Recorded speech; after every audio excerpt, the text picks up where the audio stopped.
Tenemos el honor de comunicarnos telefónicamente con la abogada Jessie Ruiz Díaz, nuestra querida compañera de trabajo y un gran profesional en realidad. ¿Qué tal, doctora Jessie? ¿Cómo le va? Buenas tardes, Arturo. Gracias por esas palabras. Un gusto compartir contigo también. Estoy a tu disposición, Arturo. Y queríamos tener alguna visión suya respecto a esta imputación formulada contra el señor Dani Durán, ex ministro de Vivienda y Urbanismo. Usted representa a una de las víctimas de Durán cuando era un alto ejecutivo y el propietario único casi de Mosipar, ¿no? Sí, en realidad, en esta causa también, ¿sabes? Nosotros habíamos presentado una denuncia en mi calidad también de representante de algunas víctimas en agosto del año pasado, ¿verdad? Ajá. También recordar un poquito que ya esta causa estaba abierta desde el 2019 a raíz de un informe que había remitido la Contraloría General de la República en septiembre del 2019, Arturo, ¿verdad? Había ciertas inconsistencias en las declaraciones juradas que había presentado el señor Daniel Durán, pero nosotros, para reforzar también un poco la hipótesis de la Contraloría, habíamos presentado en agosto del año pasado una denuncia también por los hechos punibles de declaración falsa, y probablemente esta declaración falsa también podría tener una derivación a otros hechos punibles como ser enriquecimiento ilícito y lavado de dinero. Estas cuestiones todavía están en una etapa investigativa, pero si bien ahora también tomamos el conocimiento de que respecto a la declaración jurada se formuló esta imputación, recordar también que en su calidad de ministro de la Secretaría Nacional de la Vivienda y Hábitat, el señor Durán había presentado a la Contraloría en su calidad de funcionario público en septiembre del 2018 sus declaraciones juradas. Posteriormente se había también efectuado un dictamen de correspondencia. Estos dictámenes normalmente son efectuados por la Contraloría, en donde el que es la encargada justamente de recepcionar estas declaraciones juradas en su carácter de ministro en aquel tiempo. Y dentro de esta investigación, y también gracias a los datos que habíamos proporcionado al Ministerio Público, se constató la existencia justamente de ciertas inconsistencias respecto a la declaración, especialmente en cuanto a algunos inmuebles que él lo tomaba como propio, pero que finalmente, conforme a los informes, se determinó que son bienes que pertenecen a Mosipar, no al señor Daniel Durán en su calidad de persona física. Ajá. Y recordar también que el señor Dani Durán en aquel tiempo ya había renunciado a la sociedad concretamente integrada por Mosipar, ¿verdad? En el marco de este relevamiento de datos se pudo constatar que había un inmueble de Pacaraí, la finca 1472, que él la toma como suya, ¿verdad? En relación al inmueble situado en Pacaraí, había declarado la adquisición de esta finca en el 94, pero sin embargo esta propiedad se encuentra identificada dentro del inventario de bienes de los activos de Mosipar. Y con los informes de correspondencia que se hizo también en el registro público, se corroboró que finalmente estos inmuebles no le pertenecen a Dani, le pertenece a Mosipar Propiedades. ¿Cuándo se tuvo conocimiento de este dato, Arturo? Cuando las propias víctimas ingresan a la quiebra y toman conocimiento de que este activo también fue declarado por el señor Daniel Durán como suyo. Además, en su afán de querer justificar estos bienes, habían hecho algunos documentos, contratos privados, por decirlo así, con Mosipar, donde ni siquiera esos contratos tenían la firma de los responsables de Mosipar. Y se intentó hacer un juicio de obligación a hacer escritura pública, que no prosperó, pero podría hasta deducirse la existencia de hechos punibles que derivarían a la producción de documentos no auténticos a los efectos de intentar justificar estos bienes como suyos. Pero efectivamente se comprobó que estos bienes pertenecen a Mosipar. De igual forma también, dentro de lo que conforma esta imputación, se hace mención a que también hay un descargo de la Contraloría y una copia autenticada de un contrato privado, como les mencioné, de este inmueble, donde supuestamente el señor había comprado de Mocipar, ¿verdad? Ujú. Así también hablan de la existencia de un vehículo que también no pertenece al señor Dani Durán y lo da como suyo dentro de esta declaración jurada. E igualmente también se habla de montos de supuestas deudas que no coinciden con las deudas que fueron verificadas por el Ministerio Público. Entonces, todas estas inconsistencias, Arturo, es lo que nos lleva también hoy a tener esta imputación por este hecho punible concretamente, sin tampoco desmerecer que esto podría también derivar a la existencia de probables hechos de enriquecimiento. Exacto, hacia ahí quería llegar para tener cuál es el grado de relevancia de que él se haya apropiado de un inmueble que pertenece en realidad a una sociedad y presentarlo como suyo, teniendo en cuenta la serie de demandas que supongo tiene en contra por lo ocurrido con Mocipar, ¿no? Eso es lo que a nosotros también nos interesa demasiado, porque vos sabés también, Arturo, que cuando uno ingresa en una quiebra, uno establece la cantidad de bienes que pertenece al activo, digamos, de esa empresa. Sí. Y dentro de esos activos estaban estos vehículos, estaban estos inmuebles, que después el señor Dani Durán lo incorpora como suyo a título personal. ¿Y qué es lo que pasa con esto? Obviamente que si el señor Dani Durán después intentó hacer esta acción judicial de obligación de hacer escritura pública, es porque quería evitar que los acreedores puedan incorporar estos bienes, tanto, estamos hablando de un Porsche y estamos hablando de un inmueble de gran valor, ¿verdad? Sí. No es cualquier vehículo, estamos hablando de un vehículo costoso. Entonces, ¿qué es lo que hace con eso también? Es que el patrimonio o el activo de la quiebra tenga una disminución y que los acreedores, en este caso, que son las víctimas, no puedan percibir el dinero que de verdad les debería de corresponder por los créditos que tiene contra Mocipar. Claro.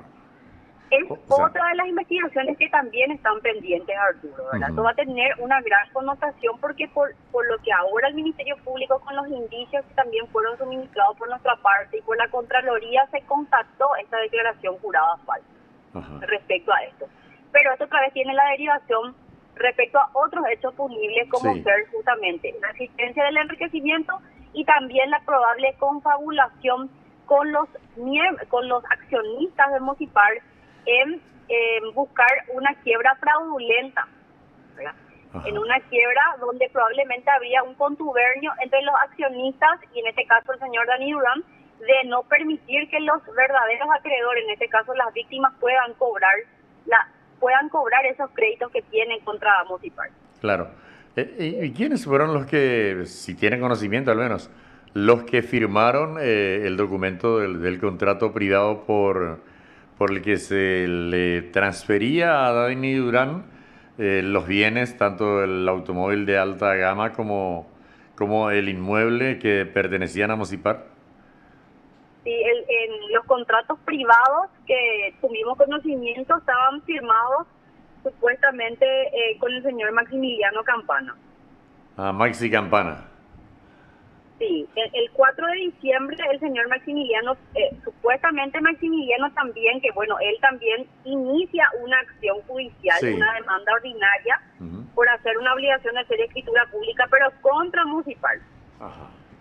Debido a que en fecha 10 de mayo había supuestamente celebrado un contrato de compraventa de este inmueble que les había mencionado con el señor Dani Durán, mediante el cual había adquirido un inmueble en el distrito de Pacaraí por la suma de 1.000 millones de guaraníes. Lo que más o menos esta ficción que quisieron plantar también era que supuestamente Dani ya le había vendido por contrato privado al señor Maximiliano Campana y que el señor Maximiliano Campana sea el que inicia esta acción contra Mocipar como supuesto titular del inmueble. Pero pese a todo esto, igual el señor Daniel Durán presenta como suyo este inmueble. Claro. Cuando a través de otra maniobra ya supuestamente no le pertenecía.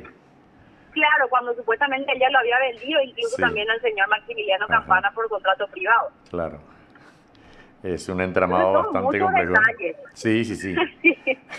Son muchos detalles que si bien así desmenuzamos vamos a estar toda la tarde, pero en realidad determinar estas cuestiones concretas. Acá hay una manipulación en cuanto a la declaración de bienes inmuebles, hay un vehículo y también respecto a los supuestos, las cuentas que tiene a cobrar, ¿verdad? Ujú. Entonces, estas cuestiones, bueno, a prima facie ahora fueron tenidas en cuenta por el Ministerio Público y veremos también el avance investigativo respecto a los otros hechos punibles que podían también derivarse de esta declaración jurada falsa. Claro, los demás hechos deberían ser investigados por otros fiscales Y o el bueno, mismo eso fiscal también puede es un tema hacerlo. a dilucidar, porque la fiscal Natalia Fuster, ella conforma, integra la Fiscalía de la Unidad Especializada de Lavado de Dinero y también delitos económicos, donde ellos tienen cierta competencia especializada, pero ya dependería también de la Fiscalía Adjunta Claro. analizar que lo propicie, que lo lleve o lo investigue todo a una misma fiscal, ¿verdad? Ujú. No así que esta causa sea otra vez reabierta en otros procesos, porque acordarse también que el señor Dani Durán, hay varias denuncias contra el señor por estafas, ¿verdad? Respecto a Sí, lo que sería el procedimiento mismo de la promoción que hacían fraudulenta, ¿verdad? ujú. O con a nivel mercado ya, donde él era el autor, digamos, moral y material de este esquema que estuvo mucho tiempo dentro del mercado, ¿verdad? Sí, sí, sí. Y su argumento fue siempre que él ya no era, desde que estuvo en la función pública, ya no era absolutamente Ella no nada era parte de Mocipar. claro, pero acá tenemos que tener en cuenta que este sistema fue creado por por el grupo de accionistas que en ese tiempo sí el señor Dani Durán formaba Claro, parte. era el presidente del directorio. Entonces, lo que nosotros buscamos dentro de lo que sería la denuncia de estafa es justamente demostrar que estos sistemas de captación de personas al esquema municipal eran de cumplimiento imposible y siempre fueron tendientes a obtener esta estafa, porque básicamente uno ingresaba a este esquema y no podía ser adjudicado ni de autos, ni de bienes, ni de electrodomésticos, como ellos lo planteaban, ¿verdad? Claro, como promocionaban No pasa a ser un permanentemente. mero contrato civil. Ujú. Sí, es más, nosotros siempre hemos requerido conocer la lista de todas las personas que fueron adjudicadas de los supuestos inmuebles o vehículos. Claro. Y hasta el día de hoy tampoco no tenemos esa lista, Arthur. Ajá. Si es que realmente recibieron algún tipo de premio de parte de Claro, Mocipar. exacto, porque si bien... Ampliando un poco más, la situación de Maxi Campana, ¿él también podría ser incluido en el proceso de acuerdo vaya avanzando la investigación?